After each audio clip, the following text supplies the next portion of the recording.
Que justificação é que dá para que o PSD se tenha abstido na questão do orçamento retificativo, principalmente, e recordando que o senhor disse no Parlamento aqui há umas semanas que quando o PS precisasse da mão do PSD no Parlamento, teria que estar preparado para eleições.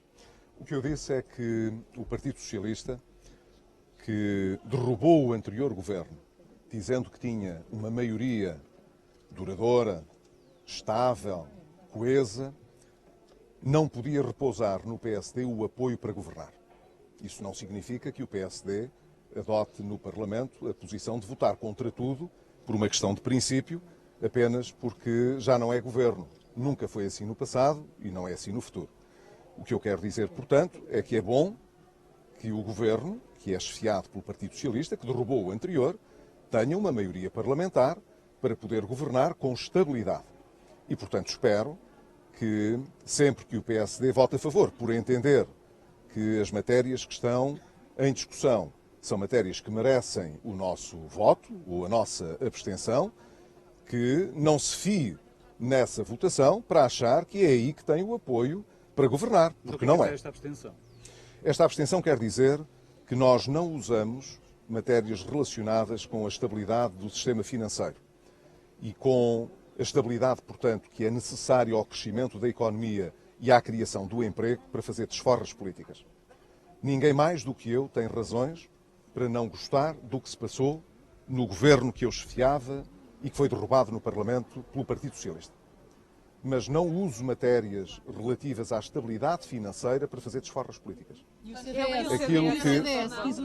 Aquilo que interessa, portanto, é avaliar se no caso do Banif, tal como ele foi proposto pelo Governo, se nós teríamos uma solução que fosse radicalmente diferente. E eu tive a ocasião de dizer ontem que se estivéssemos no Governo, não havendo um comprador para o banco, não deixando a Direção-Geral de Concorrência, o Governo e o Estado colocar mais capital no banco, coisa que nós também não estávamos inclinados para fazer, então parece quase inevitável que o Banco de Portugal decida a resolução. Então, porque não votaram a favor? Podemos discordar, porque temos muitas dúvidas sobre depois o processo que teve lugar.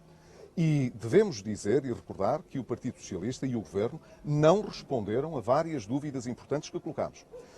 Em que é que o preço do Banif foi afetado pelo facto deste assunto ter sido tratado nos jornais e nas televisões, em vez de ter sido tratado como devia entre o Ministério das Finanças e o Banco de Portugal? Quanto é que foi o haircut dos ativos que foi imposto pela Direção-Geral de Concorrência pelo facto do Governo não ter conseguido negociar devidamente esse valor?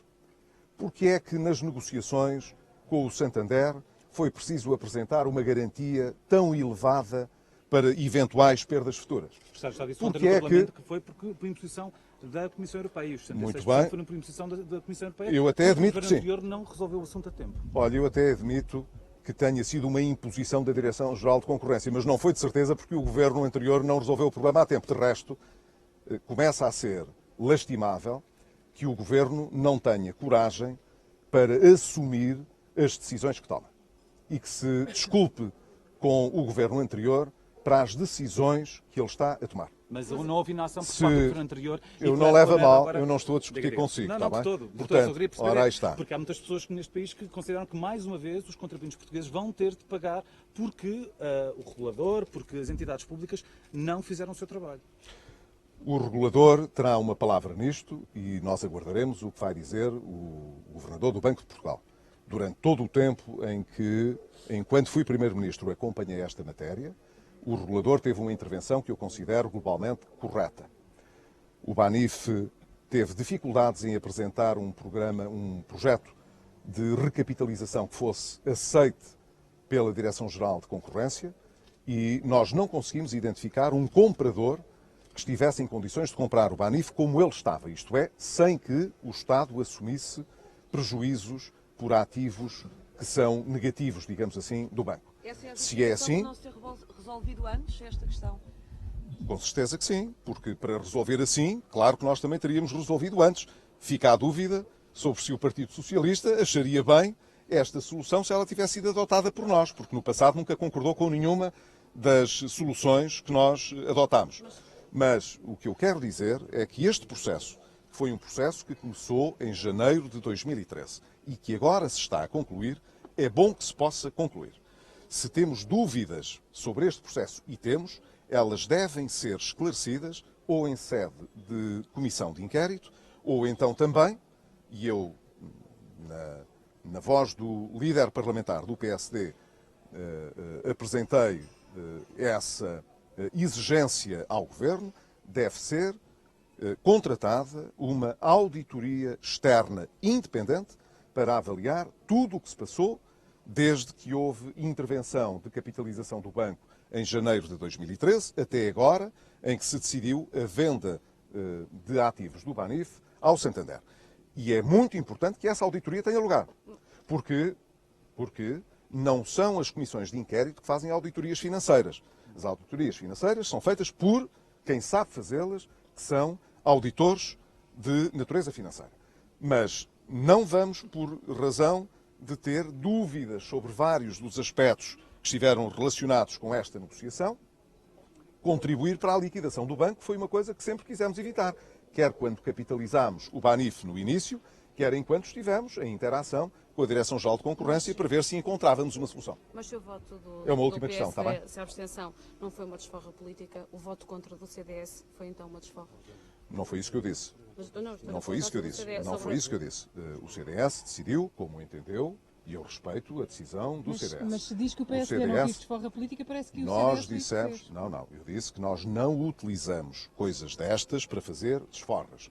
No sentido em que, se eu quisesse ter vontade de criar um problema ao Partido Socialista votando contra, evidentemente que era essa a consequência.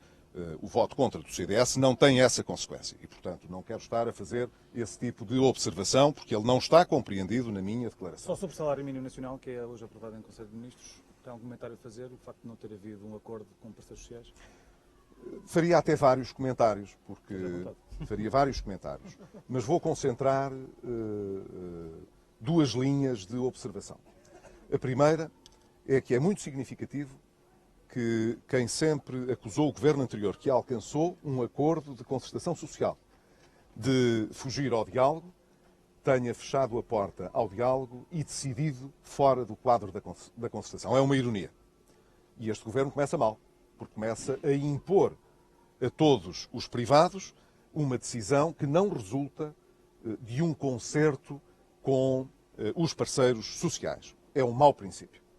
A segunda coisa que queria dizer é que a situação económica que estamos a viver é muito diferente daquela que vivemos durante alguns anos, sobretudo a seguir ao resgate financeiro, em que a economia contraía e o desemprego crescia.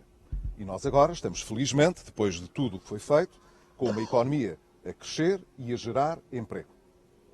É muito importante que o Estado mantenha o controlo das despesas públicas, e quero dizer que foi hoje divulgado pelo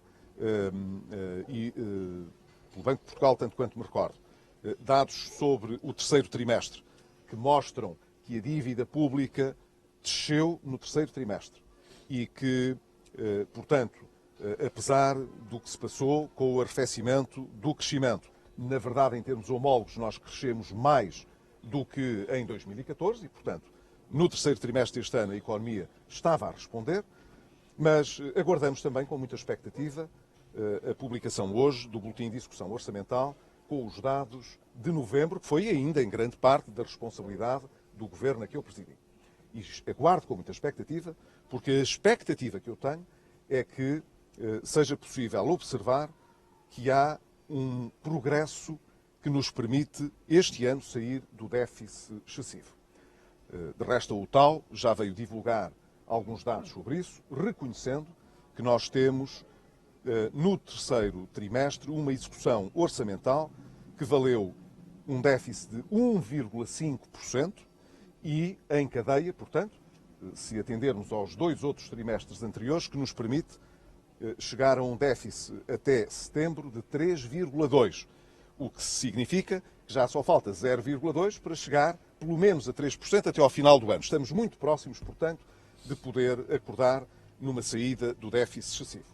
Ora, se nós, com estes resultados, começarmos a aumentar os custos das empresas com o salário mínimo nacional, sabendo que esse salário mínimo está muito próximo do salário médio que é praticado na economia, aquilo que vai acontecer é que, em vez de termos o emprego a descer, o emprego a subir com o desemprego a descer e a economia a responder bem, mesmo em termos de exportação, teremos muitas empresas que terão dificuldades em suportar esses custos. E se isso acontecer, deixarão de contratar. E algumas poderão mesmo ter maiores dificuldades. E, portanto, não é por acaso, por isso a ligação com a pergunta que o senhor fez, não é por acaso que não houve acordo na concertação social quanto a esta matéria. É porque os parceiros sociais têm fundadas dúvidas sobre os efeitos que uma decisão destas possa ter sobre a economia. E eu creio que é um mau indício que o Governo decida impor à economia custos acrescidos que ela pode não ter capacidade para digerir. O que nos interessa é ter mais emprego e mais crescimento. Não é deitar foguetes a dizer que aumentamos o salário mínimo para além daquilo que a economia pode suportar. E agora aproveito, já que aqui estou convosco, para lhes desejar também um Feliz Natal e um bom Ano Novo. Obrigado. Muito obrigado. Obrigado.